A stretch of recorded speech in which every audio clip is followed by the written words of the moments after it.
தொட்டு வணங்கக்கூடிய கள்ளழகர் கோவில், நூபுர கங்கை, பழமுதிர் சோலை, நம்ம பண்டைய வரலாறு, மீனாட்சி அம்மன், அனைத்துமே மீனாட்சி அம்மன் கோயிலும் மதுரை நகரம் அனைத்துமே பாதிக்கக்கூடிய சூழல்.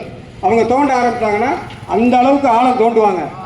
அந்த அளவுக்கு ஆழம் கையெழுத்து போட்டு இன்னைக்கு எப்படி இவங்க சொல்றாங்க, நீங்க அதை நம்புறீங்கன்னு நான் கேட்கிறேன்.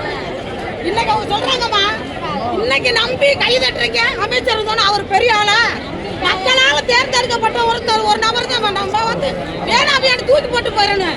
அதை விட்டுவிட்டு என்னைய வேற டென்ஷன் ஆக்கி விடுறேன். வேணா எனக்கு இல்ல நன்றி சொல்லி வேற கை தட்டாங்க வரவே எனக்கு இன்னும் ஆத்திரமா வருது. அவர் என்னத்தை சாதிச்சு கொடுத்தாரு எங்க அன்னைக்கு நம்மளோட நாளாண்டைக்கு குடிய விடிய எங்கன்னா இருந்தா கூட இருப்போம் மக்களுக்காக. அவரை இருக்க சொல்ல உட்கார சொல்ல பார்ப்பான்.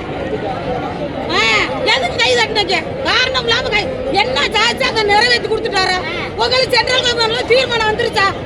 கையெழுத்து போட்டு கொடுத்துட்டாங்களா? எதுக்கு தேவையில்லாம நன்றி சொல்லணும்? அவர் என்னத்தை சாதிச்சாரு? அவருக்கு இவ்வளவு பாதுகாப்பு வேற.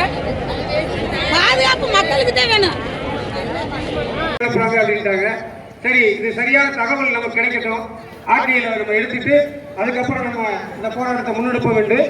நாங்கள் இப்போ வந்து ஆர்டிஐல அனைத்து தரவுகளையும் பெற்று அதன் பிறகு நாங்கள் போராட்டங்களை தொடர ஆரம்பித்தோம். இது எங்களுக்கு அரட்டாப்பட்டி சொல்றீங்க, அரட்டாப்பட்டிக்கு உள்ள பிரச்சனை அல்ல.